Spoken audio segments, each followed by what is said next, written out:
Alright, new background, new video format.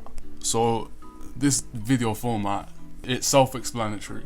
Either me or Andre gonna make a video talking about anime or manga that we recommend to each other or you, the viewer. When we talk about the show, we'll be rating it out of 10 for 4 different topics: aesthetic, opening and soundtrack, plot and characters, and finally repeat value. So in this video, I'm going to be acting as the viewer. So I don't know anything about the show that we're going to be talking about. I haven't seen any clips. The only thing that I've seen is the opening, and we'll talk about that later. So now that we've explained what Put Me On is, hopefully I put you lot on to Samurai Champloo.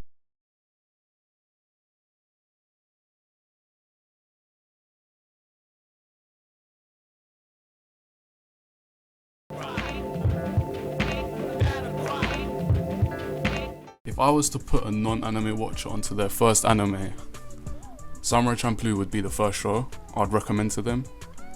Mainly because most anime have certain cringe factors. People in general, they care about how they look when they watch stuff. They just don't want to get caught watching anime because it doesn't really have a good reputation on people who aren't used to it because they just find it cringe. Why I have recommended this show is because it doesn't look weird. It's very minimalistic with its design. I've seen too many people get turned off just for some scenes in certain anime. Yeah, we all know about them type of scenes. Before I even started anime, this was back 2 years ago I think, I honestly had the lowest opinion on anime. I thought everyone who watched it was moist because everyone has that idea of anime in general. Everyone just thinks it's hentai or something like that. But obviously, when your friends put me on My Hero Academia, but some scenes were kind of sus, but I still managed to get through it. And like once you get through it, you get addicted. It's one after the other, one show after the other, and you keep going. It's like a whole new lifestyle, to be honest. That's what I'm saying. Samurai Champloo has such a simple aesthetic. The warm, vibrant colours. Warm colours calm the nerves. They calm the nerves. They calm you down. They make you want to watch the show even more. So the whole theme that Samurai Champloo tries to push is Japanese culture and hip-hop. The way they transition between scenes with a record scratch, like a hip-hop type style transition, it's mad unique. That sounds like a weird mix though. Japanese culture and then hip-hop. That sounds really unique. It's a weird mix, but it complements each other so nicely. Because literally everyone who's watched it, they say the show gives off like a late night type of binge vibe. Yeah, I love those animes.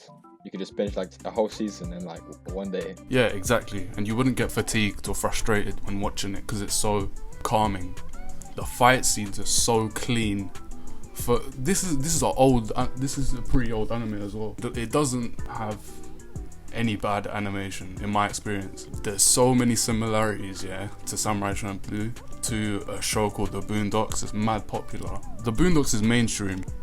Quite a few people know that The Boondocks has been inspired by Samurai Champloo, and because The Boondocks is mainstream, they can see similarities to those two shows. That's how I got into the show, because I saw through my own research that Boondocks was inspired by this show, so I was like, I'll check it out. Yeah, the art style does seem kind of similar to Boondocks. For the aesthetic rating, I'd give it a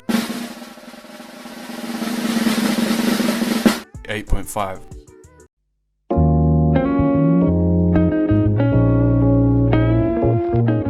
So for the opening and soundtrack, a Japanese producer called Nujabes, he's made, I think, 90% of the soundtracks in the show. And another thing about this guy, he created lo-fi hip-hop and another guy called J Dilla. He created the whole genre and he's doing a soundtrack. What the f***? You know this is gonna be good. You've seen that study in live stream. Yeah, but it's a classic. Yeah, I know what you're talking about. I'm pretty sure every person is aware or heard of lo-fi hip-hop.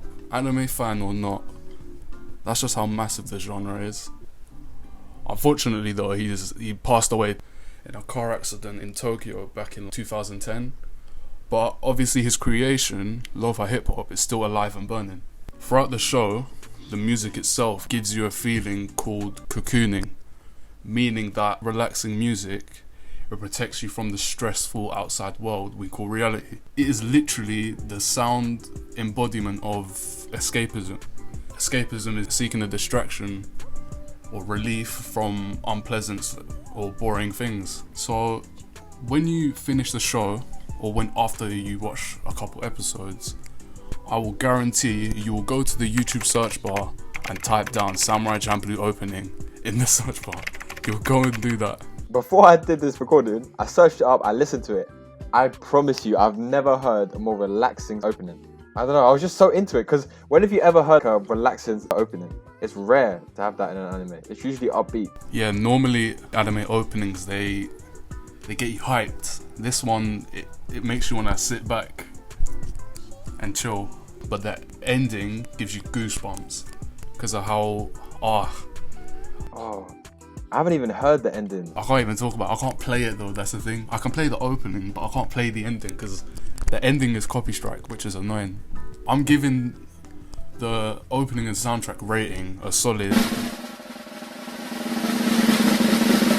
9 out of 10.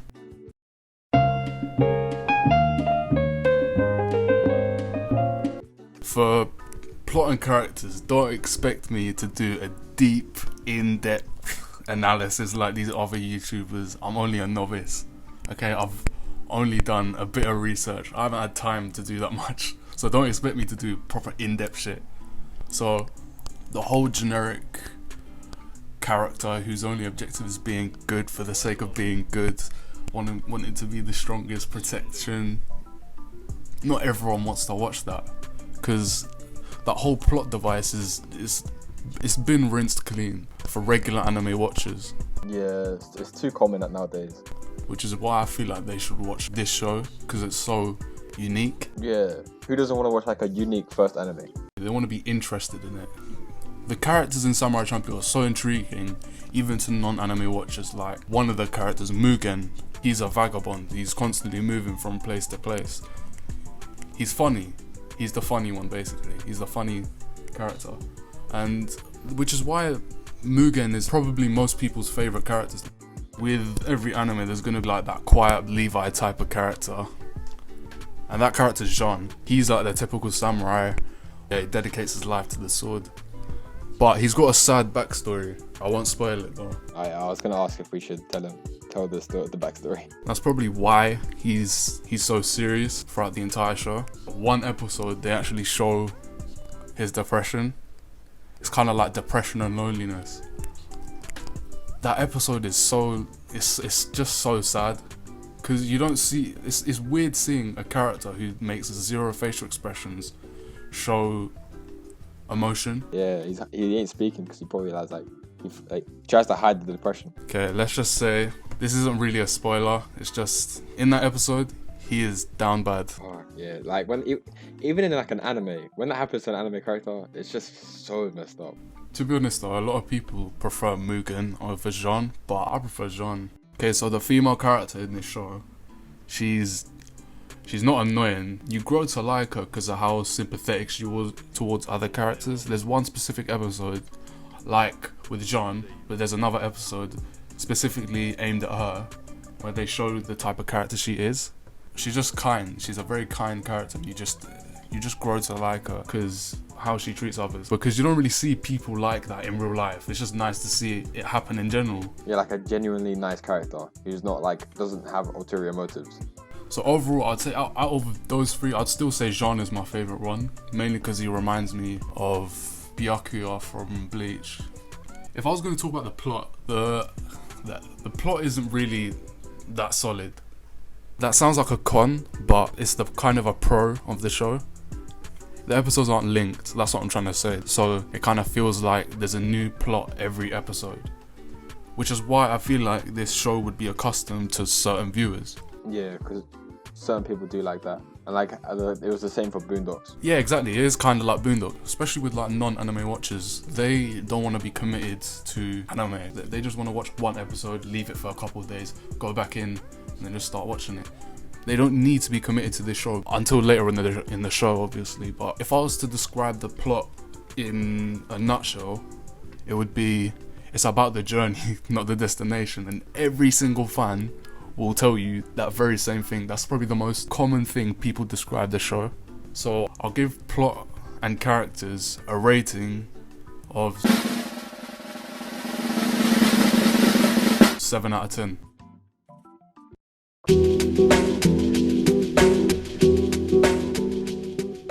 This segment is going to be purely based off my own opinion, so don't take this rating for fact. So if I was to watch this show again, I would need to be in a specific mood, because when I first picked this show up, I was on holiday, I was abroad, and the weather was warm, I was kicking back, it was nice, I had no stress, no nothing, I had no work to do, I had literally nothing to do there, nothing to commit to, and I was like, yeah, I might as well just watch it. And then after watching it, would I pick it up again? 100%, because of the circumstances now. With this pandemic going on, man, we got so much free time to watch anime. I would give the repeat value a rating at 8 out of 10.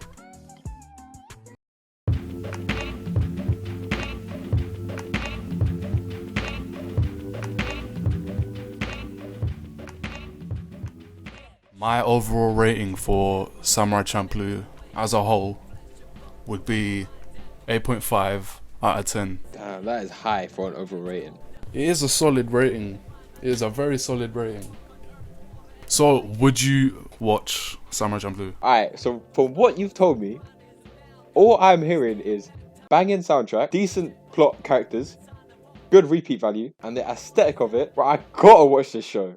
The only thing that might put me off is the plot. Because sometimes I do like a solid plot where like the next episode relates to the last episode.